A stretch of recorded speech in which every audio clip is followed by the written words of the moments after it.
Bonjour à toutes et à tous. Merci de nous avoir rejoints pour ce 10e live InnoGaz. InnoGaz a été initié par l'association Coenov, aujourd'hui représentée par son président Jean-Charles Collaroy, pour mettre en avant les différentes innovations qui existent dans la filière gaz. Et aujourd'hui, nous allons discuter et vous faire deux présentations sur les chaudières décarbonées. Donc la thématique du jour, c'est les chaudières de l'avenir, décarbonation, progrès technique et nouveaux vecteurs hydrogène. Et pour parler de ce sujet, nous sommes ravis d'accueillir aujourd'hui Dominique Goff, qui est directeur du projet expert système thermique chez Naldeo, et Benoît Garrigue, directeur Vaillant France, donc qui vont tous deux nous faire un petit pitch sur la façon dont ça va se dérouler. Jean-Charles Collaroy va tout d'abord faire un petit mot d'accueil et de présentation pour débuter. S'en suivra un premier pitch de Dominique Goff, puis un second de Benoît Garrigue. Et ensuite, vous pourrez évidemment échanger avec nous, nous poser vos questions. Pour cela, vous avez le chat, donc n'hésitez pas à poser vos questions sur le chat et je me chargerai de les relayer. Nous terminerons cette session d'InnoGaz aux alentours de midi. Merci encore à toutes et à tous d'être présents aujourd'hui et je laisse la parole à Jean-Charles. Bonjour à tous et merci pour votre présence nombreuse à ce nouveau numéro des InnoGaz de Coenov. Merci Simon pour l'animation et puis pour l'accueil dans ces magnifiques studios de Bourg-Talon et associés. Alors, un mot rapide de présentation de Coenov. Donc, Coenov regroupe les professionnels de l'efficacité énergétique dans le secteur du bâtiment. Bien sûr, les grands industriels franco-européens du chauffage, pompe à chaleur, chaudière gaz, solaire thermique, mais aussi des acteurs du monde de l'énergie, les réseaux, GRDF, Caligaz, France Gaz Liquide, France Gaz Renouvelable. Puis aussi, bien sûr, les professionnels de la maintenance, de l'installation, du service après-vente, que sont la Fédération française du bâtiment, dans sa branche génie climatique, la CAPEB, le SINASAV, et depuis le 1er janvier, l'Union sociale de l'habitat, les bailleurs sociaux qui nous ont rejoints. Alors, chez Coenov, on mène régulièrement des études dans le cadre d'un comité scientifique et technique présidé par Thierry Roch, que je tiens à saluer. Et c'est très important parce que en ce moment même, Réseau de transport d'électricité, RTE, mène des travaux pour mettre à jour ses bilans prévisionnels. Et nous contribuons à ces travaux parce qu'il est important aujourd'hui dans un contexte d'électrification massive des usages, c'est vrai dans l'industrie, c'est vrai dans la mobilité.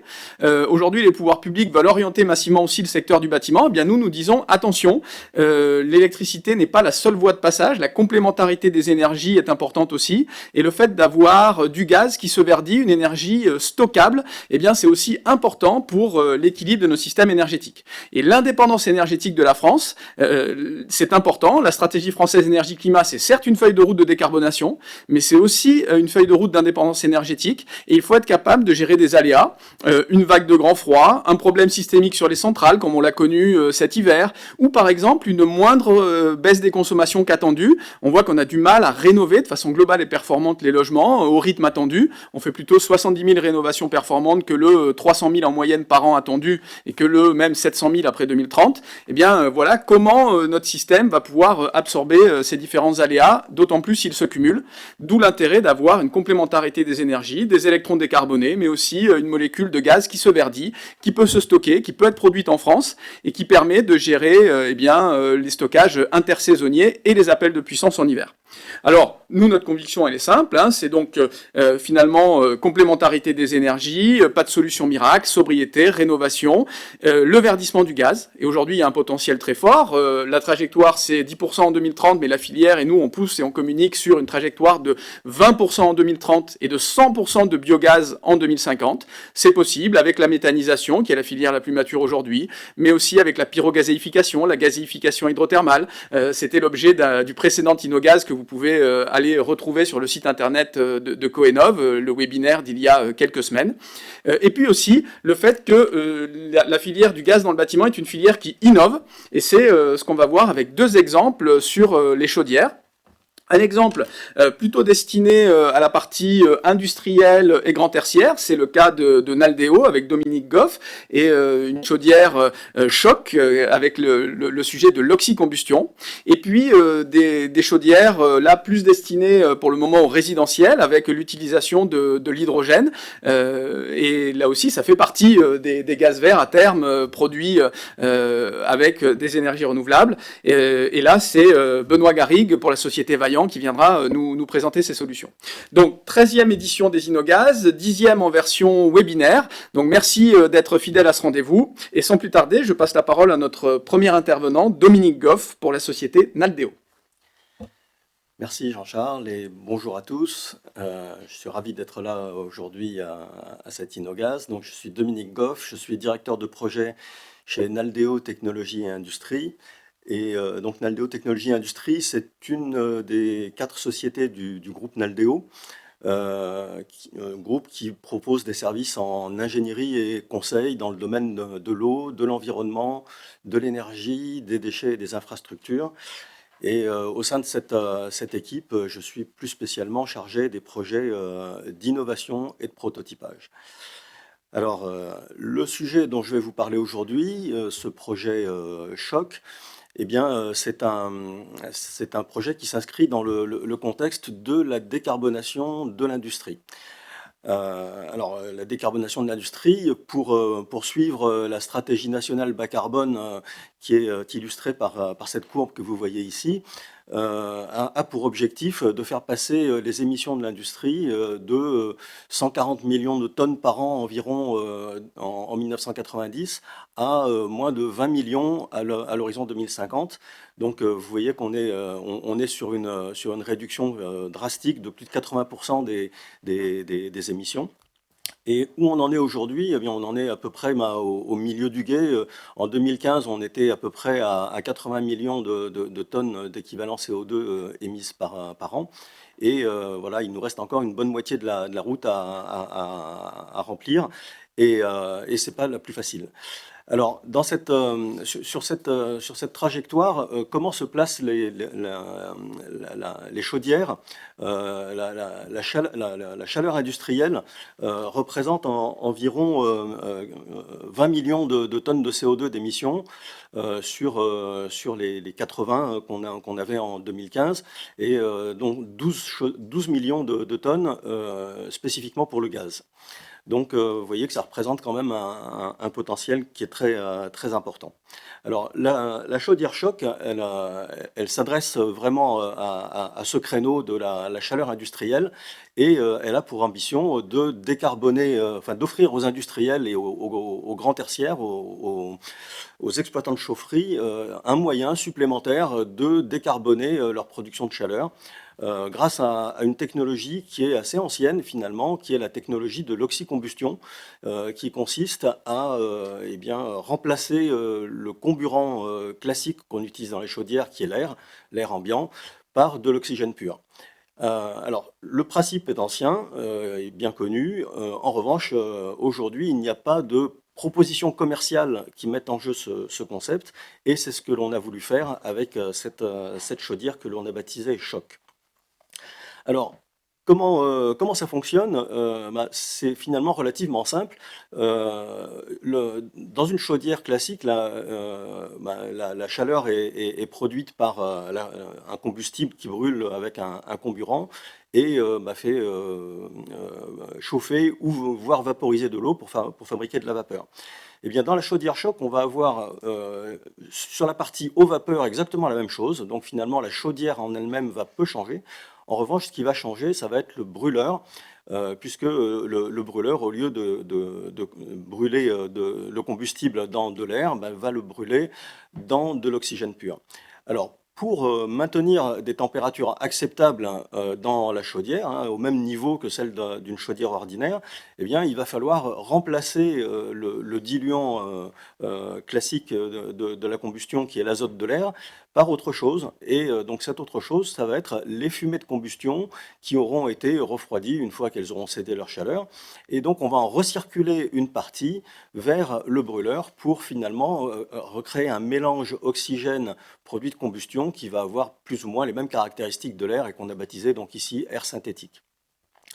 Voilà, donc ça c'est le principe de l'oxycombustion. Et donc l'intérêt de l'oxycombustion, c'est que puisqu'il n'y a pas d'azote dans la chaudière, on n'en a pas introduit, eh bien il n'y en a pas à la sortie dans les fumées. Et les fumées sont essentiellement un mélange de dioxyde de carbone et de vapeur d'eau. Donc en condensant la vapeur d'eau, eh bien on obtient quasiment du dioxyde de carbone pur, donc qui est facile soit à réutiliser, soit à envoyer vers un site de stockage. Parce qu'aujourd'hui, hein, Dominique, quand on fait la combustion avec de l'air, Oui. on a un CO2 qui n'est pas exploitable aussi facilement que celui que vous obtenez. Exactement, puisque en combustion à l'air, le CO2 est présent dans les fumées à hauteur de 20% environ au maximum, alors que là, on va avoir, comme je le disais, plus de 90%. Donc vous voyez que c'est beaucoup plus facile de le réutiliser. Alors, la chaudière choc, contrairement à une chaudière classique, donc qui va prendre son carburant, enfin son combustible directement sur le réseau et son comburant dans l'air ambiant, eh bien, elle va avoir quand même besoin d'un petit écosystème pour fonctionner, puisqu'on va rajouter à l'écosystème habituel de la chaufferie deux éléments que sont l'approvisionnement en oxygène et l'évacuation du CO2.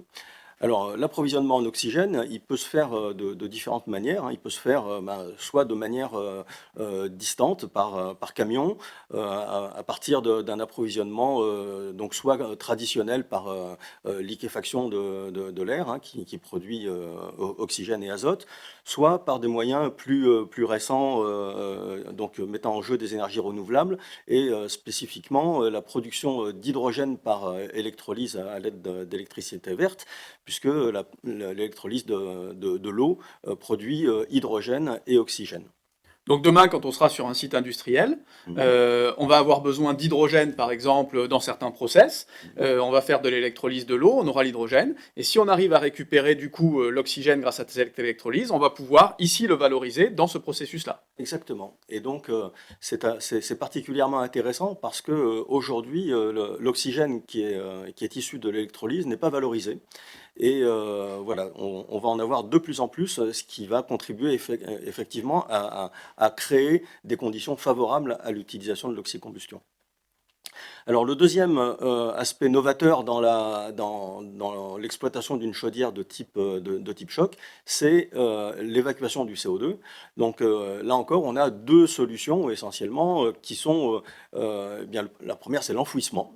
Donc on voit bien que le CO2, une fois enfoui, ne sera plus dans l'atmosphère et donc permettra de faire baisser la concentration du CO2 atmosphérique.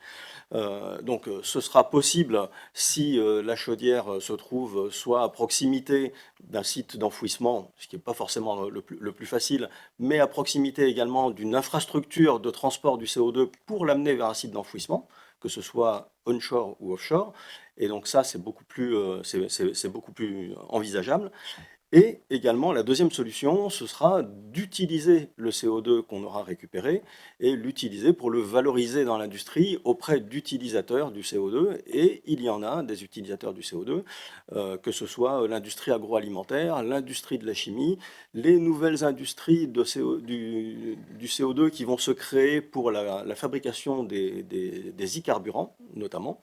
Et donc tous ces marchés sont des marchés potentiels pour le CO2 produit par la chaudière choc. Alors, comme je le disais tout à l'heure, la chaudière choc a pour ambition de proposer une offre commerciale dans une gamme assez large de puissance, de 1 à 30 MW à peu près, voire plus pour des chaudières à tube d'eau. Aujourd'hui, on adresse principalement la problématique des chaudières de fumée, mais la problématique des tubes d'eau est également dans notre champ d'application. Et donc notre projet est de réaliser un démonstrateur de cette chaudière pour en valider et en qualifier les performances. Et on a monté pour cela un projet autour d'un consortium qui réunit 16 partenaires que vous voyez cités sur cette planche. Donc, dans ces partenaires, il y a des partenaires acteurs et financeurs. Donc, c'est les partenaires de la partie gauche. Et il y a des partenaires observateurs également, qui sont plutôt des end-users, des futurs utilisateurs de la chaudière, et qui sont là pour nous orienter et s'assurer que le développement que l'on réalise est bien en phase avec les attentes du secteur industriel. Alors, le démonstrateur, on lui a fixé une taille de 3 MW thermique qui est bien représentative de ce que l'on cherche à adresser comme secteur. Et il sera installé sur un site industriel, sur le site de VSPU, Villers-Saint-Paul Utilities, sur une plateforme chimique. Alors, voici quelques chiffres à propos de ce démonstrateur. Vous voyez la plateforme chimique de Villers-Saint-Paul sur la petite photo en bas à gauche. Et donc, ce site qui regroupe trois grands industriels de la chimie, Chemours, Dow Chemical et Arkema, eh bien, a donné ses utilités en gestion à Engie Solutions. Et donc, il y a une chaufferie sur ce site qui a déjà 2 grosses chaudières, et notre démonstrateur va venir s'intégrer à cette chaudière avec donc une campagne d'essai qui est prévue de 8 mois environ, au cours de laquelle il va consommer à peu près 1800 tonnes d'oxygène en provenance du site voisin de Creil, à quelques kilomètres. Et il va évacuer le CO2 vers des clients proches également. Oui, c'est important de dire que là, on reste quand même dans une application locale. L'idée, c'est quand même pas de faire circuler des camions à travers la France, mais c'est d'essayer d'avoir une optimisation entre différents sites, différentes plateformes, une production locale et une consommation ensuite à proximité. Ouais. Exactement. Alors, le planning de ce projet est le suivant. Bon, le projet a démarré en 2021 pour l'amener en gestation jusqu'à peu près l'été 2022, où donc les partenaires ont signé un accord de consortium pour mettre en place un projet que l'on a déposé à l'appel à projet de l'ADEME DEMIBAC en octobre 2022. Et donc depuis octobre 2022, nous avons engagé des études de basic design du prototype, pour lequel nous sommes maintenant en phase de finalisation. Et nous attendons d'une journée ou d'une semaine à l'autre le verdict de l'ADEME concernant le financement ou pas de ce projet. Quoi qu'il en soit, donc nous envisageons de démarrer la construction dès cet été, dès le mois de juillet, pour une mise en service à peu près en mars 2024, et une campagne d'essai qui se déroulera sur l'été et l'automne 2024. Donc nous espérons, avec ce prototype, pouvoir proposer une chaudière à la commercialisation dès 2025, une fois qualifiées les performances de ce produit. Et donc cette chaudière permettra d'offrir aux industriels et aux exploitants de chaufferie une alternative à leurs équipements actuels. Notre ambition et notre marché premier, c'est celui du renouvellement des chaudières du parc existant, avec environ un potentiel d'un millier de chaudières dans une gamme de puissance de l'ordre de 1 à 10 ou quelques dizaines de mégawatts. Et donc une possibilité de valorisation du CO2 auprès d'industries que sont les industries agroalimentaires, les industries de la chimie, voire les sites de méthanisation en brûlant du biogaz brut sur les sites de méthanisation, parce que c'est une des caractéristiques de notre chaudière de pouvoir brûler du biogaz brut, puisque le CO2 est directement récupéré, le CO2 du biogaz est directement récupéré en sortie de la combustion. Voilà, alors la chaudière choc n'a pas la prétention de résoudre tous les problèmes et d'être la panacée en termes de décarbonation de la chaleur industrielle. Néanmoins, elle a tout à fait sa place auprès des autres solutions qui sont en train de voir le jour, comme les chaudières électriques, les chaudières biomasse, les pompes à chaleur haute température, les chaudières à hydrogène dont va parler Benoît tout à l'heure. Voilà, c'est une chaudière qui va avoir eh bien, ses avantages. Elle se substitue de manière très simple finalement aux chaudières existantes. Elle ne change pas les habitudes de l'exploitant de chaufferie et donc elle a beaucoup de synergie avec le développement futur de l'industrie décarbonée, notamment autour de l'hydrogène et des carburants verts. Voilà, je vous remercie beaucoup. Bien, merci beaucoup, cher Dominique Goff, pour cette présentation. On voit quelque part une belle innovation hein, qui permet aussi, avec la compatibilité avec le biogaz, eh bien d'avoir quelque chose qui offre une décarbonation quasi complète hein, du chauffage dans l'industrie. Là, peut-être aussi des perspectives dans le tertiaire. Est-ce que c'est déjà des choses que vous avez envisagées? Est-ce qu'il y a un projet pilote qui est dans les tuyaux ou c'est encore un peu trop tôt? Alors, on a des contacts très, très intéressants avec des exploitants de chaufferie pour le tertiaire également. Donc, bon, ça n'est pas la cible première de notre projet. Néanmoins, certaines applications tertiaires ont des puissances qui sont tout à fait compatibles avec les chaudières que nous développons.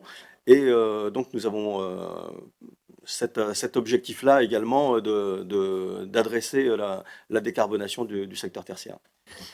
Bien, merci pour cette présentation. Nous allons passer maintenant au sujet de l'hydrogène. Alors, je le dis tout de suite, on va traiter là le sujet des usages de l'hydrogène, mais on sait aussi qu'il y a des enjeux majeurs à la fois dans la production, pour que demain, l'hydrogène soit une production verte, alors qu'aujourd'hui, elle est majoritairement carbonée, hein, c'est souvent du craquage du méthane, et donc il y a un enjeu pour décarboner la production d'hydrogène, on a parlé de l'électrolyse tout à l'heure, entre autres, et puis aussi des sujets sur le transport et les réseaux s'adaptent aujourd'hui pour pouvoir transporter l'hydrogène. Mais aujourd'hui, on va parler des usages avec Vaillant et Benoît Garrigue qui va nous présenter les solutions de chaudières à hydrogène développées par son groupe. Merci Jean-Charles pour cette invitation et puis bonjour à tous nos auditeurs. Alors effectivement, c'est avec beaucoup de plaisir aujourd'hui que je vais partager pour vous quelques éléments forts sur le développement de la chaudière à hydrogène de la marque Vaillant, une solution qui pour nous s'inscrit véritablement dans le plan de décarbonation des bâtiments dans le résidentiel. Alors la pompe à chaleur, le gaz vert pour les chaudières THPE, mais aussi pour les solutions hybrides, Pack Gaz joue aujourd'hui un rôle clé dans la décarbonation des bâtiments. Et on va le voir, nous pensons fortement que la chaudière à hydrogène vert, a aussi une place complémentaire dans ce mix pluriel de solutions pour décarboner l'habitat. Alors quelques mots avant sur Vaillant Group, qui est une entreprise familiale, leader sur le confort thermique sur le marché européen. On est un acteur bien impliqué dans la transition énergétique avec deux piliers. Un pilier historique qui est bien sûr le gaz et un second pilier développé depuis, on va dire, une dizaine d'années. C'est une seconde activité sur la pompe à chaleur. Alors quelques chiffres clés. Pour vous illustrer tout cela, c'est 16 000 collaborateurs répartis dans plus de 80 pays.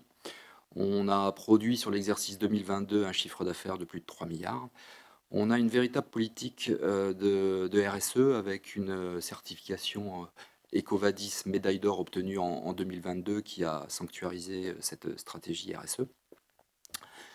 On peut dire que l'ADN de Vaillant, c'est un ADN d'innovation. Alors le premier élément qui peut illustrer ça, c'est la capacité à déposer des brevets, environ une cinquantaine par an sur les 10 dernières années. 11 sites aujourd'hui de production et de R&D répartis en Europe, avec un collectif de plus de 700 personnes sur la R&D. Alors 2 sites de production majeurs quand on parle d'hydrogène, à savoir l'usine et le site de R&D de Nantes, et l'autre, le site historique de Ramscheid en Allemagne. 2 sites qui ont été majeurs aussi pour les R290 de la pompe à chaleur. Combien de personnes basées à Nantes, qui est vraiment votre site phare en France ? Alors, industrie R&D, production R&D plutôt, on est sur 500 personnes sur le site de Nantes. Et avec, je crois, un grand potentiel de développement et des recrutements en cours, de nombreux recrutements en cours, hein. Exactement, Ouais. on est en pleine extension, on va dire, de l'usine. On est sur vraiment une activité qui se développe, donc une extension du site historique nantais.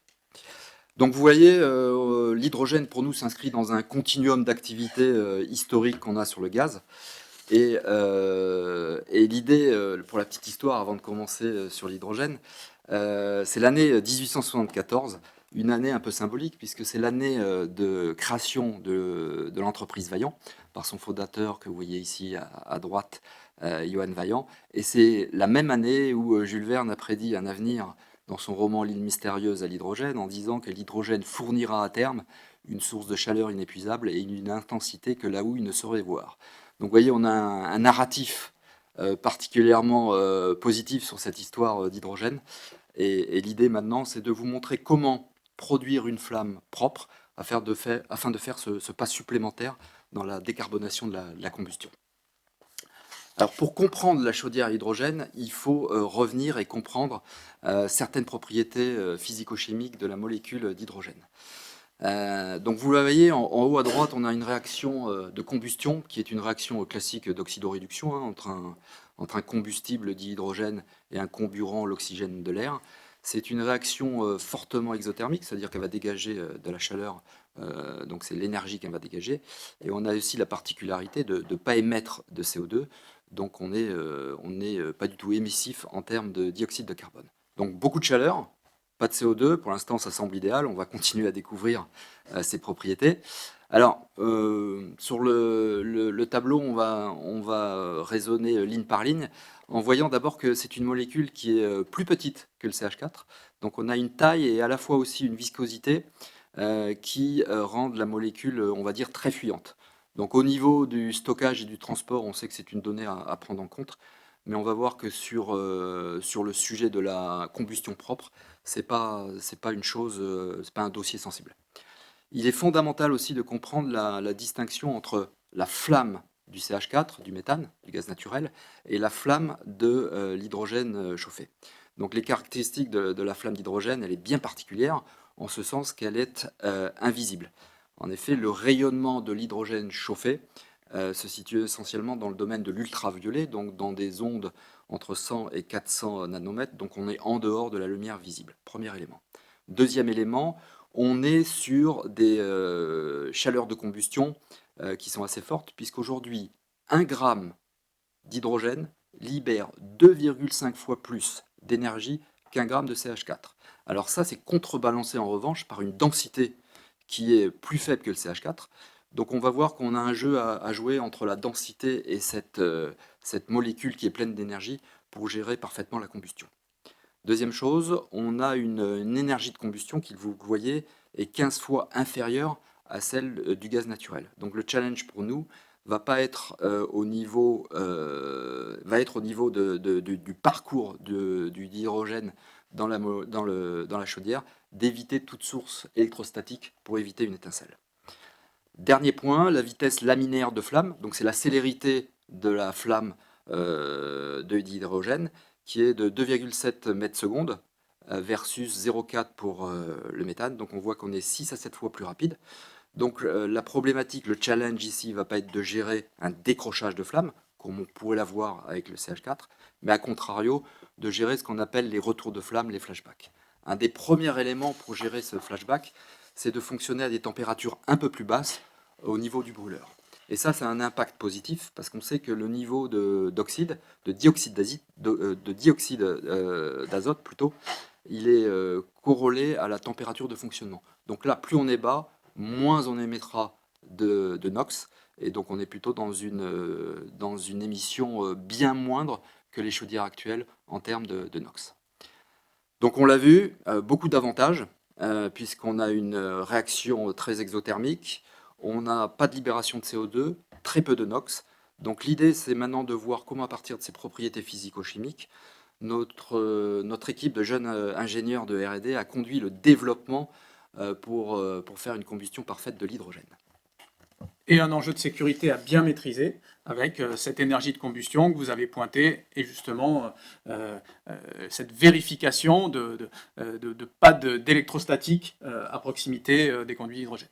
Exactement, premier point. Deuxième point, c'est sur l'étanchéité. Alors là, vous avez la coupe d'un bloc de combustion classique, d'une chaudière commercialisée aujourd'hui. Et on va voir les différences en termes de développement qu'a engendré la combustion du dihydrogène. Donc je reviens d'abord sur l'étanchéité. On a vu qu'on avait une molécule très petite et qui avait un potentiel de fuite existant. Alors il faut savoir que le concept, la plateforme aujourd'hui de nos chaudières est très étanche et qu'on n'a pas eu à revoir ce concept d'étanchéité en termes de production par rapport à la problématique hydrogène. Le seul élément qui va changer, c'est au niveau de la production et des tests en fin de ligne. On va faire des tests avec des seuils d'étanchéité plus bas pour quand même vérifier qu'on est sur une étanchéité maximum. Mais en termes de concept, il n'y a rien qui est changé. On l'a vu, on émet dans des lumières UV. Donc là, par contre, en termes de détection de flammes, qui est le second point qu'on a dû gérer, on est passé sur des capteurs UV qui existent communément dans l'industrie. On a juste travaillé sur la sensibilité du signal UV quand on travaille à des puissances mini en termes de chaudière. Donc là, sur le schéma qu'on voit, la flamme est colorée, mais en fait, dans la réalité, elle ne l'est pas. On ne la voit Exactement. Là, on est sur la version actuelle du gaz naturel où on a une flamme colorée. D'accord. Mais sur l'hydrogène, on ne la verrait pas. Exactement. Comme vous l'avez dit, en termes d'électrostatique, on a regardé que sur tout le parcours de l'hydrogène au sein du bloc de combustion, donc en amont de ce bloc, on n'est pas de source d'étincelles électrostatiques, ventilateur compris, donc on a réussi à certifier tout cela. Et nos ingénieurs, dernier point, ont travaillé sur la partie du brûleur et plus précisément sur l'optimisation des sections de passage du mélange air-gaz. C'est les petits trous là que vous voyez sur la partie bleue. Donc ce travail est destiné à deux choses en fait. Il est destiné à avoir un débit optimal du mélange air-gaz. On l'a vu qu'on avait des volumes différents à gérer que pour la partie méthane. Donc on doit optimiser ce mélange-là et on doit avoir une flamme stable et éviter le flashback, le retour de flamme. Donc le travail à porter sur ces petits trous, en termes de taille, en termes de nombre et en termes de position les uns par rapport aux autres. Donc on a un concept qui a été breveté sur ce point-là. Et si jamais on avait à gérer un retour de flamme, on a un safety concept qui permet d'isoler et de cantonner ce flashback au niveau de ce bloc de combustion. Donc maintenant passons à la partie démonstration de ces nouvelles chaudières. On va dire que c'est une démonstration en 3 étapes. Première étape, c'est une étape qui est aujourd'hui, à l'heure où je vous parle, où nous commercialisons déjà des chaudières THPE certifiées 20% d'hydrogène. La seconde étape sera d'apporter sur le marché une chaudière THPE 20% quittable à un moment donné de sa vie, avec donc un kit de combustion qui lui permettra de devenir 100% hydrogène. Et la troisième et dernière étape, ce sera d'avoir une chaudière sortie d'usine 100% hydrogène. Donc vous voyez, on a une progressivité en termes d'offres produits sur le marché qui est calquée sur la progressivité de l'offre d'hydrogène vert qu'on va avoir sur le territoire. Donc maintenant, on va revenir sur chacune de ces 3 étapes. Bon, première étape, c'est la plus évidente, c'est celle d'aujourd'hui. Donc on a une technologie aujourd'hui qu'on appelle UniDetect qui nous permet de gérer une combustion parfaite avec une certification 20% d'hydrogène. Donc aujourd'hui, quelle que soit la qualité du gaz dans le réseau, on peut afficher une performance maintenue et une efficacité maximale avec des valeurs de modulation de 1 à 8 et une chaudière faite pour être maintenue et installée de façon très très facilitée par la filière. Donc vous le voyez, cette première étape, en fait, c'est une plateforme pour les produits qu'on va avoir en étape 2 et en étape 3. Benoît, là, je me permets d'insister sur le point que vous avez mentionné. Maintenant, c'est installation facilitée. Ça, c'est important parce que est-ce que ça demande une formation, des qualifications particulières pour ceux qui viennent faire l'entretien de ces systèmes? Comment vous gérez ça? Comment vous avez anticipé ça? C'est un sujet important, ça. Tout à fait. Vous allez voir que sur la philosophie de développement, que ce soit sur l'étape 1, 2 ou 3, on a un produit qui va être un continuum en termes de compétences et de certification. pour l'ensemble de la filière. Et quand je parle de filière, c'est à la fois la partie installation et la partie aussi de maintenance dans la durée de vie du produit. Donc là, on a bien fait attention à produire quelque chose qui se situe dans un continuum et on n'est pas dans la disruptivité en termes de produits. Deuxième étape.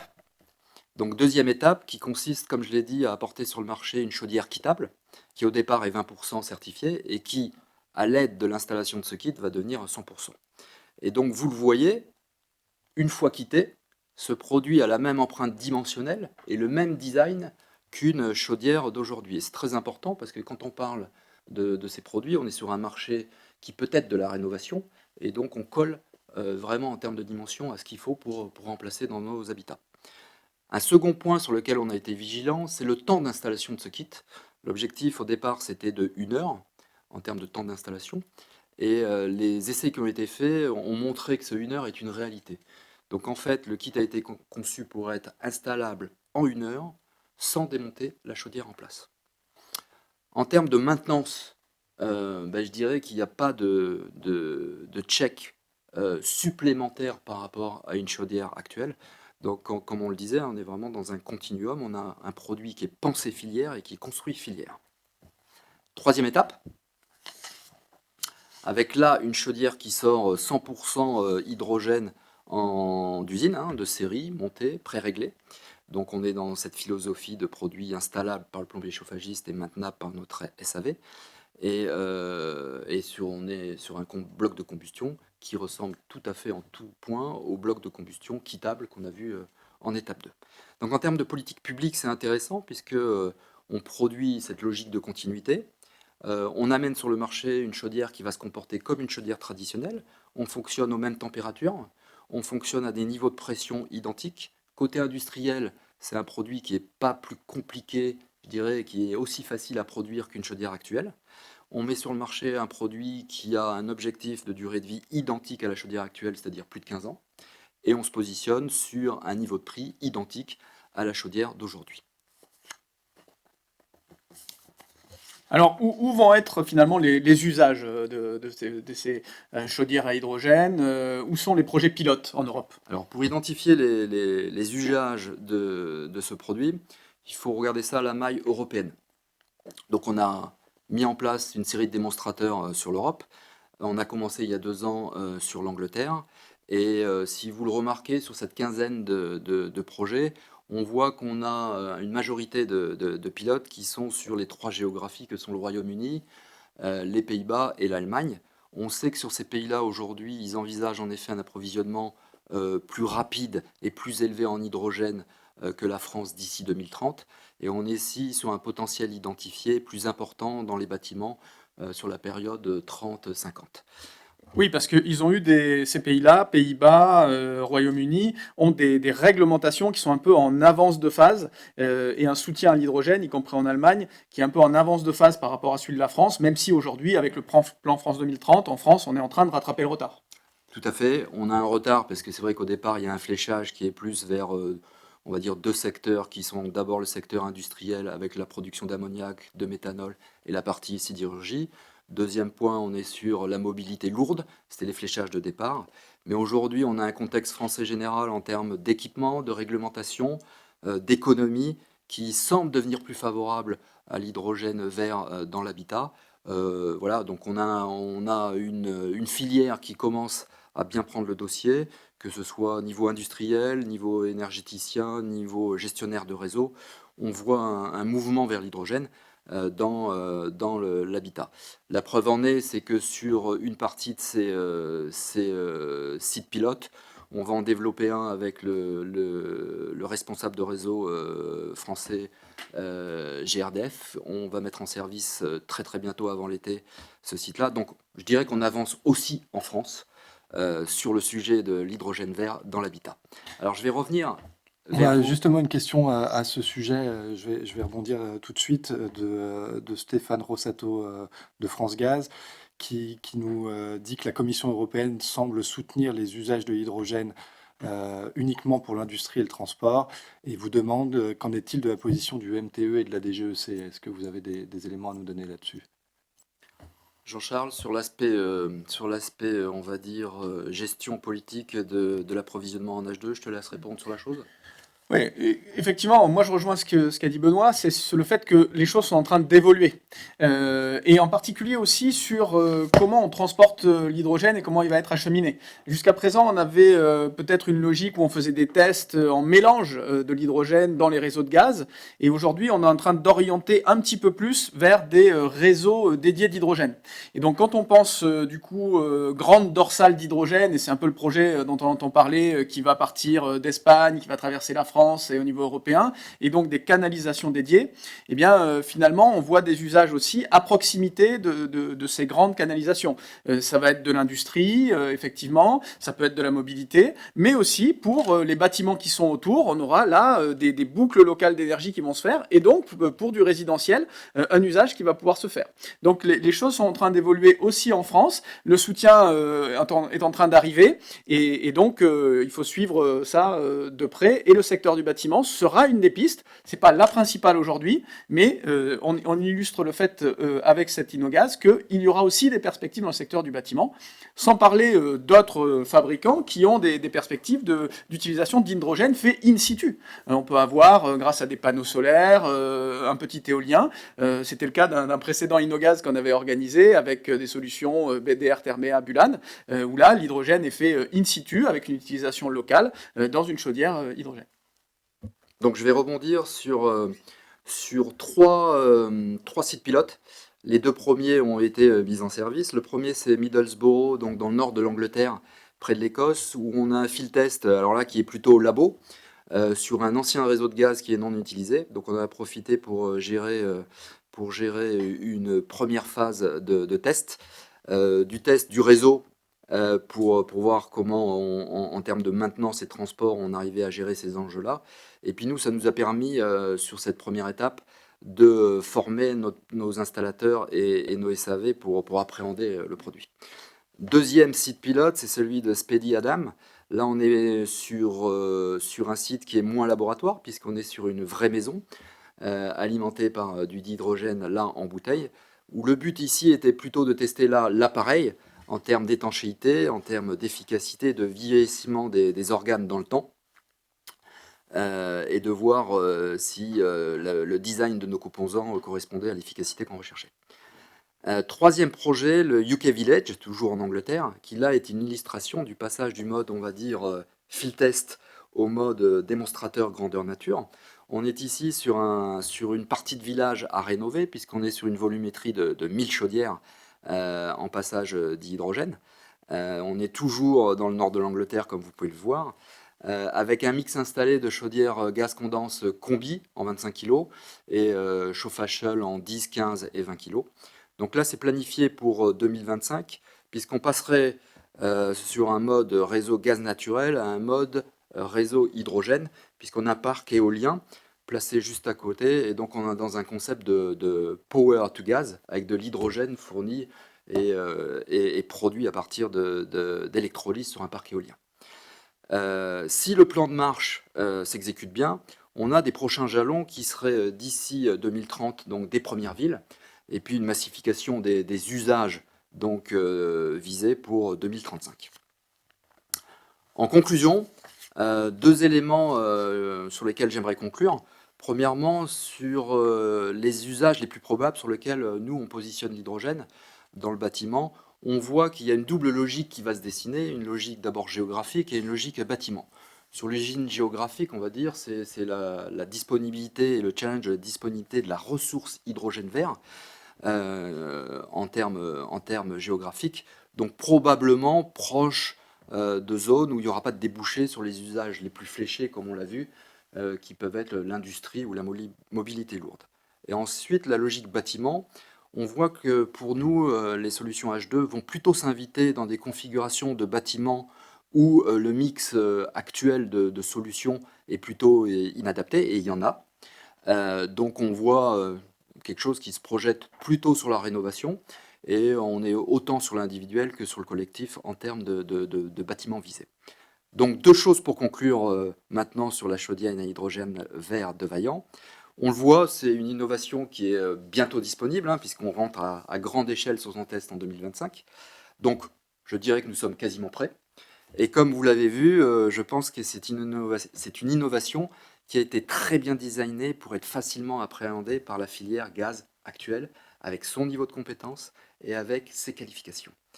Donc voilà, c'est deux ingrédients forts qui permettent d'envisager un déploiement prochain, futur, de cette solution sur nos territoires. Merci beaucoup Benoît et merci Dominique pour ces présentations très claires et très précises. On a un certain nombre de questions déjà sur le chat que je vais prendre tout de suite. Et n'hésitez pas, hein, si vous en avez d'autres, à continuer à en poser.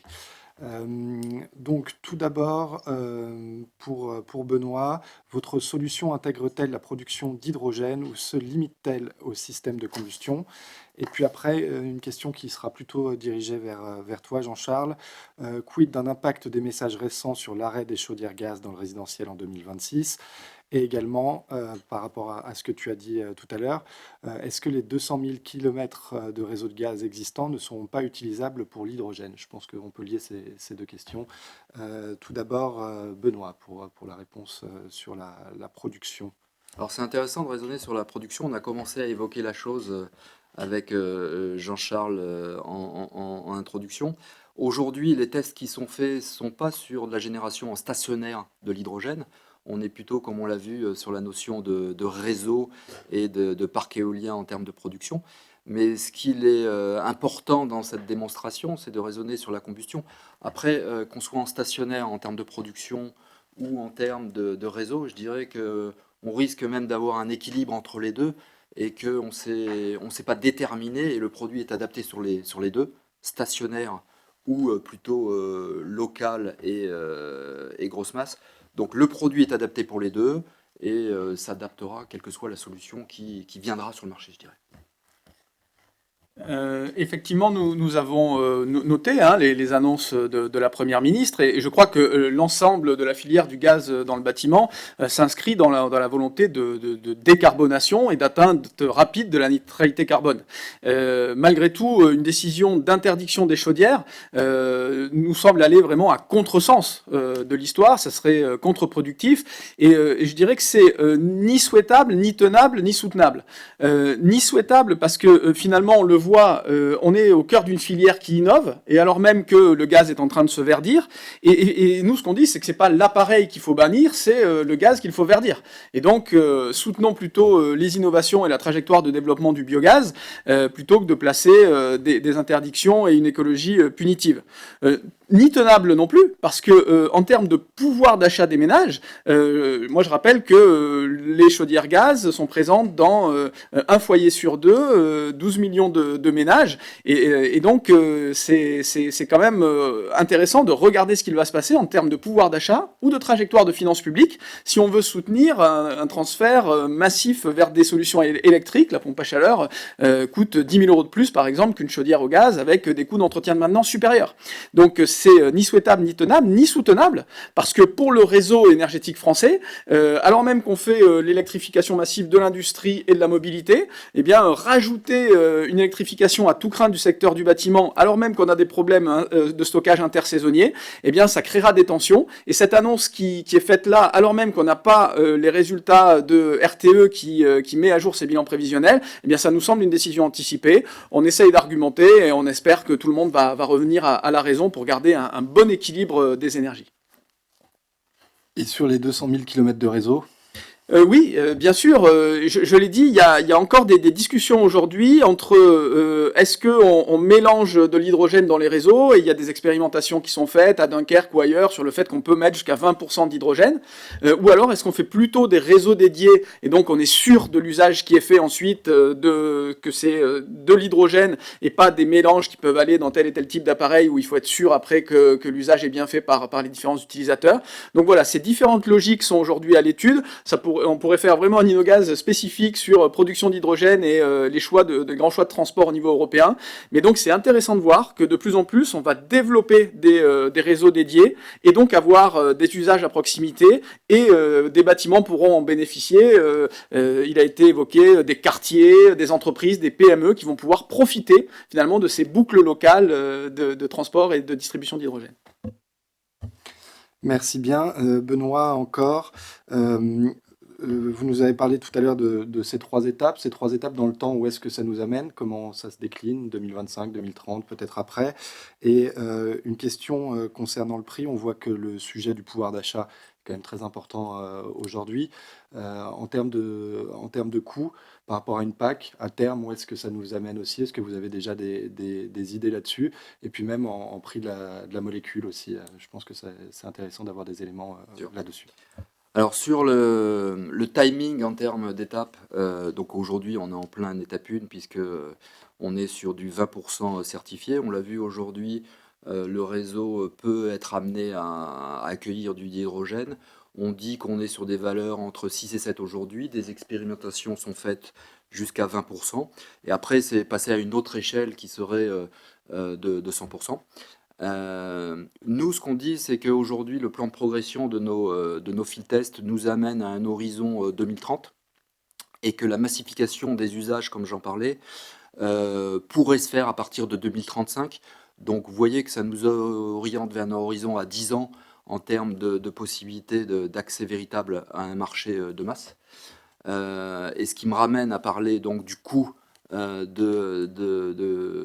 ces chaudières, qui est intimement lié, on le sait, en termes d'industrie, au volume qu'on peut être amené à amener sur le marché.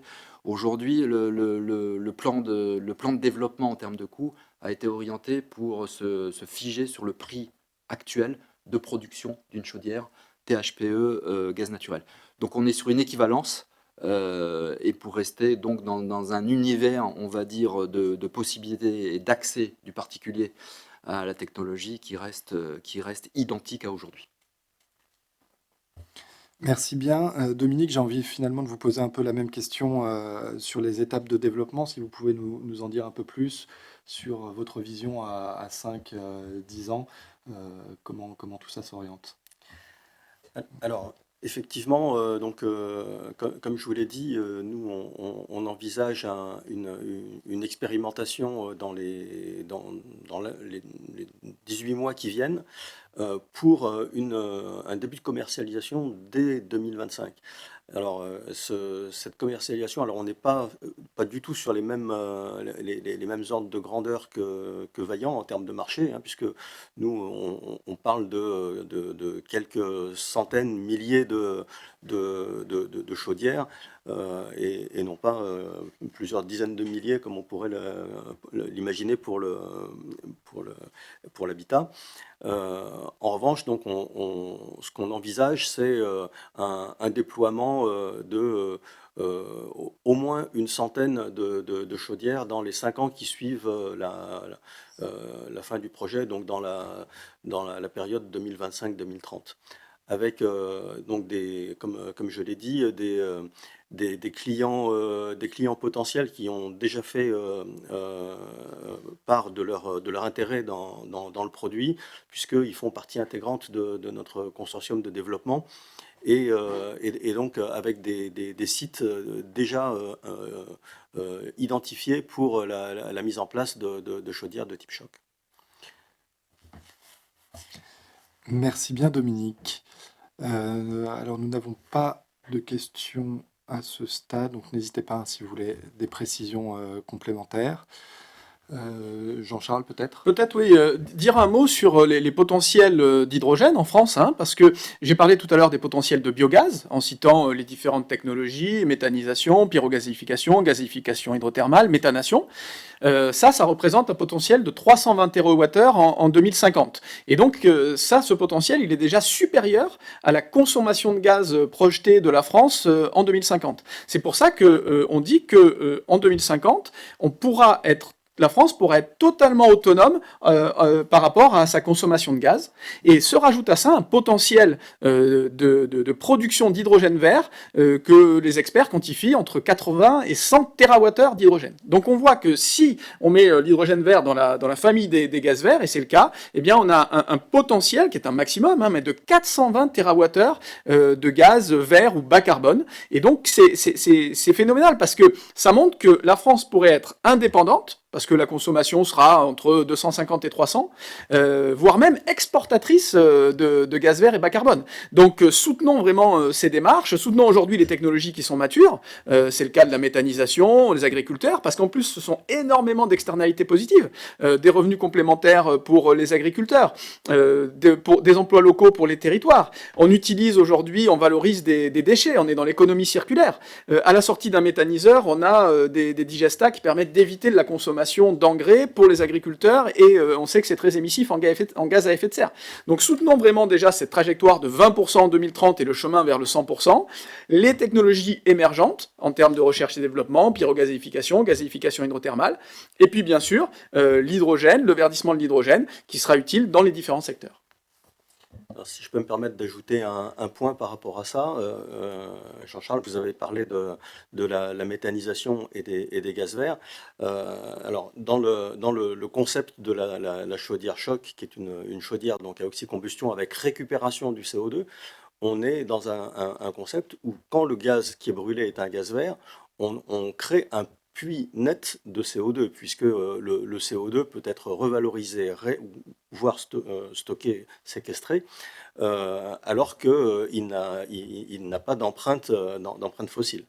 Donc on est sur une technologie qui va continuer, je dirais, à agir pour la décarbonation de l'atmosphère, au fur et à mesure que le réseau gazier va se verdir via le biométhane, via l'hydrogène et via même la combustion directe de biogaz brut, comme je le disais tout à l'heure, sur les sites de méthanisation. Et finalement, Jean-Charles, tout ça nous renvoie à des choix politiques et à la prochaine PPE qui va être en discussion là dans les mois à venir et aux objectifs ambitieux, plus ou moins ambitieux, sur ces différentes énergies.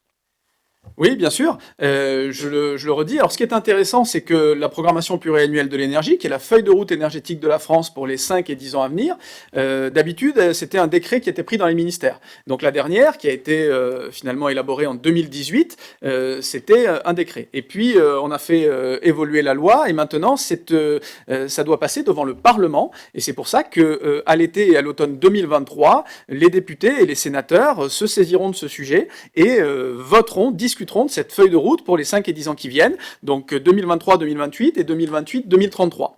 C'est pour ça que l'objectif de 2030, qui aujourd'hui est inscrit dans la loi qui date de la LTECV, loi de transition écologique pour une croissance verte de 2015, c'est 10% de biogaz par rapport à la consommation en 2030. Mais à cet objectif, on doit et on peut le faire évoluer. La filière dit et montre qu'elle peut faire 20% de biogaz en 2030.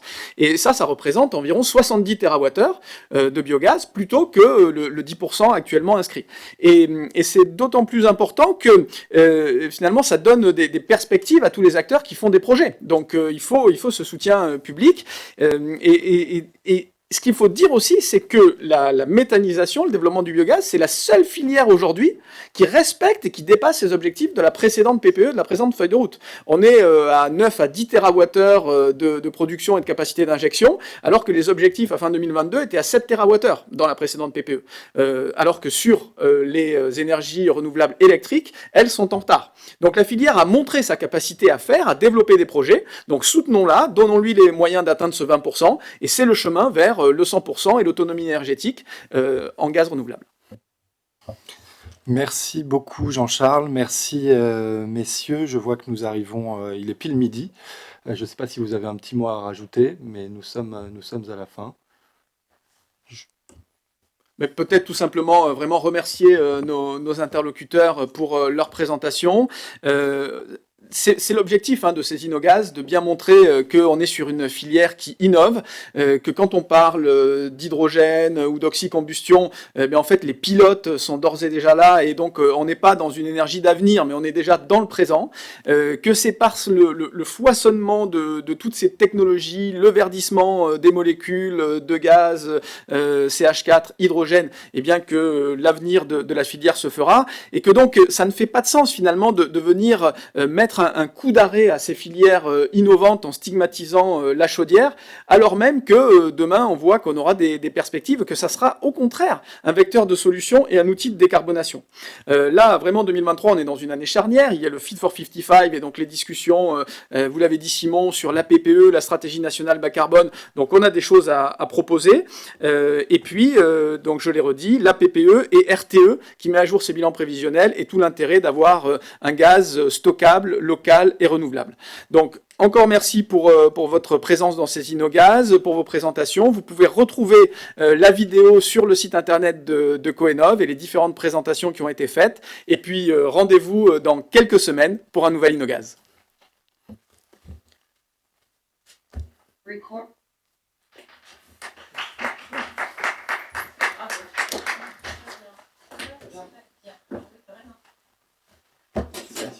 C'est fait. Votre ressenti à vous,